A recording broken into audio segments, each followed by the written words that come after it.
سورہ کافرون میں کیا ہوا؟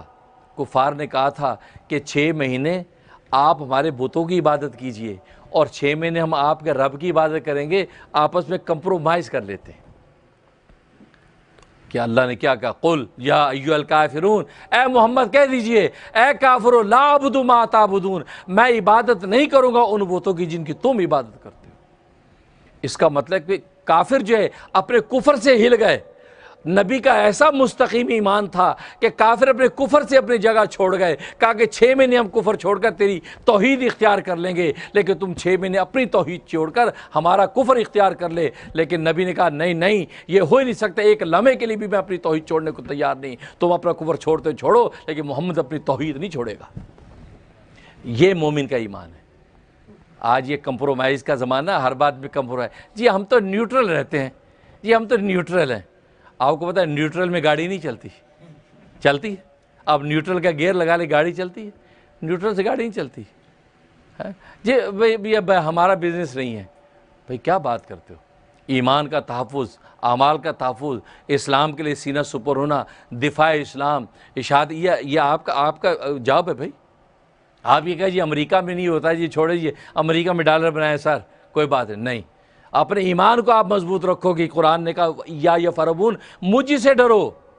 ہاں دنیا کے اندر حالات پیدا ہوتے ہیں، اسٹریٹجی بناؤ حکمت کے ساتھ۔ نبی نے اسٹریٹجی بنائی، مکہ سے نکلے، اب کفار پیچھے ہیں، تو یہ اسٹریٹجی کا حصہ ہے۔ آپ غار ثور کے اندر چھپ گئے، غار ثور بھی چھپ گئے۔ آپ کو جہاں چھپنا آپ چھپیے بھی، جہاں نکلا نکلے بھی، لیکن دل کے اندر خوف ہو تو کس کا ہو؟ اللہ کا۔ اللہ کے غیر کا خوف نہ ہو تو پھر اللہ تبارک و تعالیٰ تدبیریں بھی سمجھاتے ہیں۔ حجت الاسلام حضرت مولانا قاسم نانوتوی رحمۃ اللہ علیہ، دارالعلوم دیوبند کے بانی، انگریز کا دور تھا، تحریک ختم ہوئی، گرفتاریاں شروع ہو گئیں، تو مولانا قاسم نانوتوی رحمۃ اللہ علیہ یہ چھپ گئے، 3 دن تک چھپے رہے۔ 3 دن کے بعد باہر نکل آئے۔ تو دوست کا حضرت آپ باہر کیوں نکل آئے؟ آپ وہ جو ابھی گرفتاری ہے، یہاں تو آپ کو تلاش کیا جا رہا ہے، انگریز فوج آپ کو تلاش کر رہی ہے۔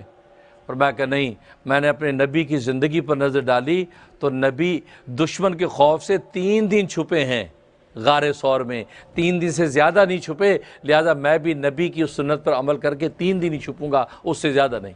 باہر نکلے، عصر کی نماز پڑھ کے مسجد سے نکل رہے ہیں تو اطلاع مل گئی انگریز فوج کو کہ بھائی یہ قاسم نانوتوی آیا ہوا ہے۔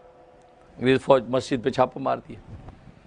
اور حضرت کا ظاہری اولیاء ایسا تھا، ایسے لگتا تھا جیسے گاؤں سے کوئی دیہاتی اٹھ کے آیا ہے، اتنا سادہ اولیاء، ایسا پٹکا باندھا ہوا، سیدھا سادے، پتہ ہی چلتا وقت کا شیخ الاسلام ہے، اتنا سادہ۔ اب وہ انگریز فوج نے جیسے دیکھا ایک مولوی صاحب دروازے سے باہر نکل رہے ہیں، ان کو یہ شبہ بھی نہیں ہوا کہ اتنا بڑا شیخ الاسلام ہوگا، یہ وہی قاسم نانوتوی ہوگا۔ تو پوچھتے ہیں کہ آپ نے قاسم نانوتوی کو دیکھا ہے؟ یہ پوچھا۔ اب حضرت جس جگہ پہ کھڑے تھے، اب حضرت یہ بھی کہہ سکتے نہیں میں نے نہیں دیکھا، یعنی ایسے جان بچانے کے موقع پہ جھوٹ بولنے کی اجازت۔ تو لیکن آپ نے سوچا نہیں یا اللہ اس موقع پہ میری دستگیری کر تاکہ میری زبان سے جھوٹ نہ نکلے۔ جس جگہ کھڑے تھے اس جگہ سے ہٹ گئے اور ہٹ کے اس جگہ کی طرف اشارہ کر کے کہا ابھی تو قاسم نانوتوی یہاں تھا، ابھی تو یہاں تھا۔ اب یہ اشارہ کیا، ان کو ان کی خواب و خیال میں نہیں کہ یہ بندہ کیا کہ او اچھا ابھی یہاں تھا، ادھر ادھر چلا گیا کہ وہ انگریز فوج چلی گئی، حضرت گھر آ گئے۔ تو دیکھو یہ اللہ، جب خوف صرف اللہ کا رہتا ہے اور رسول اللہ کی اتباع کا جذبہ رہتا ہے تو اللہ تبارک و تعالیٰ مدد کرتے ہیں، اللہ نصرت نازل کرتے ہیں۔ لیکن آج ہم تو پہلے سے تیار ہوتے ہیں، یار جھوٹ بول لیں گے، یار کوئی بات نہیں، جھوٹ چلتا ہے، یار کوئی بات ہے، امریکہ میں چلتا ہے۔ نہیں، مومن کی شان نہیں ہے۔